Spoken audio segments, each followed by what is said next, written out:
So at the highest level, it's based, and it hasn't really changed all that much, but it's basically the way the way we started is we need better designed products and services in the world, right? You walk along your day, you go to ATM, you go order stuff online, you go travel somewhere. All these things that we do as people, we read news, whatever it is that we do. These are all experiences that are designed, and a lot of them are poorly designed, Sure. and it's getting more and more frustrating, and it's getting harder and harder out there. And I think maybe we're just, as humans, we're just doing more things, right? It used to be just go to school, come back from school, eat dinner, right? Maybe take a walk. And now we're just doing a lot more things as humans. There's a lot more things to do, and I think we use a lot more products and services, and those things are all designed and usually poorly. And so what we notice is we need to fix that. We need better designed products and services in the world. And when you actually zoom out at what's required to do that, there's a lot of things that need to happen. We need way more designers in the world, like 2 orders of magnitude, 3 orders of magnitude, like a lot more, right? Then we need those designers to be good at their job. Like we need them, we need qualified. We don't just need quantity, we need quality, right? So we need people who can do the work really well. Then we need the people who are, like you said, people are starting companies. They come from all sorts of backgrounds. Well, we need them to value design. And so they need to know that design is a superpower that can help your company win and do well. And without it, you're hampered, right? Mm-hmm. And so we need to be telling these stories of design creating successes. And if we don't do that, like, people are not going to value it. They're not going to bring it into their company. And then we need to make sure that the people who value it are also the companies that are going to do well, right? And it's not always the case that, because design is one piece, you also need funding, you need good sales, you need good distribution, all the things that we know that make for a good company. And so when we looked at all those things, it's almost overwhelming. When you first start with a mission, is what we started with. It was just like, how do we get better designed products and services in the world? And then we realized the venture ecosystem is responsible for so much of kind of creating the next generation of companies, right? And so, and designers, what we saw at the time was they were coming into these big companies and trying to like move, push design and And I remember there was a conference where it was Brian Chesky was up on stage, and there was the VP of design at I think it was like at AT&T. Hmm. And the interviewer said, how do you get design a seat at the table at your company? And he's like, we'll start with you. And the VP of design at AT&T had these like 4 pillars, and how he communicated these 4 pillars, and marketing Wow. within. And it was a 15-minute answer of how he pushed design to have a seat at the table at AT&T.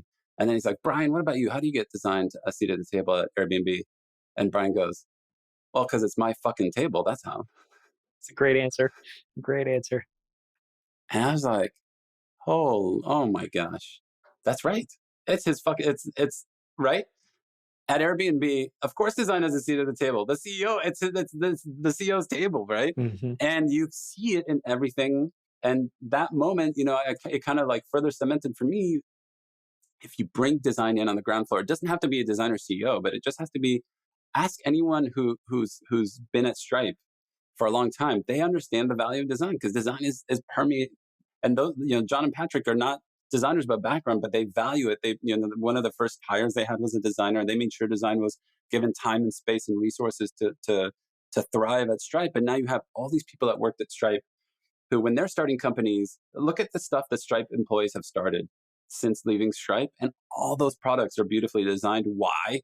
Because they saw it firsthand that great design creates success, right? And so for us, it's like, we need 1,000x that. And to do that, it's much, we felt like if you were going to look out 15, 20 years, the way to do that is not to try to send hundreds of designers to Ford and cost, like these huge companies, and try to like bake it in after the fact. It's who's going to build the next set of Fortune 500 companies, and how do we make sure that design is there on the ground floor? So it's like, okay, well, who's making the next generation? It's VCs. how many VCs value design? 1, 3, 5, I don't know, whatever it was in 2012, you could probably count it on one hand. And we just said, okay, well, that's where we go. That's where we're needed. We need to insert ourselves into that and change the ecosystem that way. How has it gone? Well, I would say like some things have gone really well in that like we do see companies that value design really succeed. We do see more investors value design. We do see design taken more seriously. I mean, even just something as simple as when I started, a designer made, I don't know, 70% of what engineers made. If you're a graphic designer, a print, if you were like a marketing designer, you made half of what an engineer made, maybe even less, right? I think it wasn't uncommon for a graphic designer to make like 60, 70K and an engineer make 200K, right? Or whatever it was. And now designers and engineers often are paid the same. And so that's gone really well. Now, I also expected by year 10, if you were to tell me what does success look like for you, it's like, oh, every company we talk to has a designer founder at this point, right? No. And the reality, and I mean designer fund. So designer fund, it's like if you're going to designer fund, you have a designer founder, right? And there should be hundreds or thousands of these kinds of companies with designers on the founding team. That hasn't happened. And I think a big part of that is simply we just don't output enough designers still. There just simply aren't, the design schools. And the demand has grown. But like I remember a few years ago, I was looking at how many students, someone at Facebook told me, hey, did you know Facebook's trying to hire about 500 designers right now? And I started doing the math. I'm like, wait a second. Take the top like 10 design schools. If literally every graduating senior from the top 10 design schools was going to go to Facebook, that's still not 500 designers. Mm-hmm. Mm-hmm. And hey, you know how many Google is trying to hire? Another 500. You know how many IBM is trying to hire? 1,200. And then you're like, oh, that doesn't work. There's not enough of us. Like, right? It just doesn't work. And so there's simply not enough designers to have made the math work, to have enough designers be co-founders and all that stuff. And then the second thing I think is I was hoping to see more designer investors, right? It's like, hey, if Designer Fund's successful, like other designers should be like, we could do that. And there'd been a few. I mean, you're one, right? And there've been a few others, but like, I'm like, why aren't there 500 designer investors? And I think the more I'm into it, the more I get into being a VC, the more I realize that they're very different. Being a designer and being an investor is very different. And it isn't as different for engineers. And it's way like, the overlap of what it takes to be a good engineer and a good VC is probably, there's a lot more overlap. And then the overlap of what it takes to be like a good at business and a good VC is like almost 100%. It's just a circle, right? Yeah. It's just like one circle. Yeah. In terms of like the love of the work and, so for me, I get it why it's like, hey, designer, do you want to look at spreadsheets all day instead of hang out in Figma making cool shit? No. Right. Of course not. Why would you? That makes sense. It makes a lot of sense that you don't want to do that. So I'm just much more realistic now that it's going to be much harder to get designers to be investors, but I do think we can get more investors to really understand the power of design.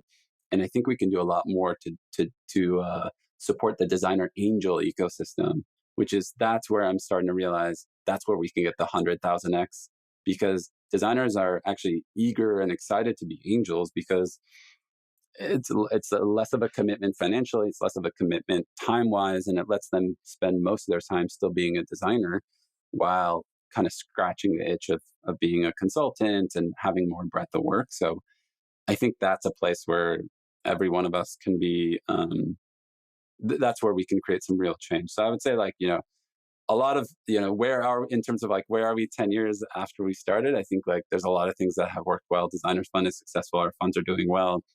We do see more design, but like there are definitely things that have not played out the way if you had given me a magic wand in 2012, that like I would have wanted like a designer partner at every firm, and that's not even close.